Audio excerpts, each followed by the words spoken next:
Првиот ден од есента донесе ниски температури и зголемени главоболки.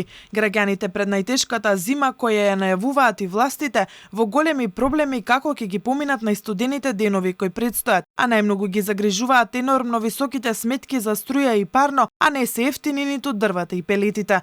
Одамна не се паметат вакви ниски температури во овој период од годината. Граѓаните со месеци се обидуваат да најдат начин како да ја поминат зимата, а за алтернативен начин за загревање на домовите не ни размислуваат, бидејќи секој начин на затоплување им е скап. Не знам како ќе се грееме. Ќе видиме на дрва. Најефтино како е според вас? Исто е, и струја, и што сега нек не дошла за струја. А за август месец. А зимата каде? А зимата ќе видиме. 12.000. Како ќе биде, не знаеме. Најефтино како е според вас? Па, пак ми се чини парното е најефтино. Сега и со дрва криза, и со струја, и со... Да, и цените растат и ги нема.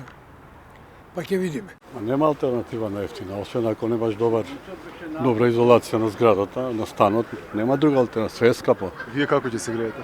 Па ќе видиме сега. Време ово ќе ни дае, гледате, немаме зими некој. На струја? Па на струја ќе се грееме, тоа не е најефтино. Ситно се брои до отпочнувањето на грејната сезона, а и сама се уште го нема склучено договорот за да испорачува топлинска енергија. Нема договор ниту за закуп или продажба на цевките со Адора Инженеринг, а не се знае ниту дали државните електрани ќе обезбедат доволно количини на газ за да се истурка грејната сезона. Доколку не се обезбеди, Скопјани ќе треба да се греат на мазут, со што драстично ќе се зголеми загадувањето на воздухот. И грејењето на дрва станува луксус поради неколкукратно повисоките цени од лани. Задоцнетата реакција на владата ги натера граѓаните да купуваат дрва по речиси 5000 денари за кубик. Да бидат дрвата 2000, повеќе не. Јас не се греам на дрва, ама како што слушам од луѓето, да. Познавате некој кој што се грене? Мајка ми. И се жалат? Ите, да. Па 4900, тоа е многу пари. Очекувате да се соочиме со потешкоти за загревање? Сигурно да. Па како што кажуваат, ќе нема струја, шо. Кога ќе нема струја, што ќе се греат?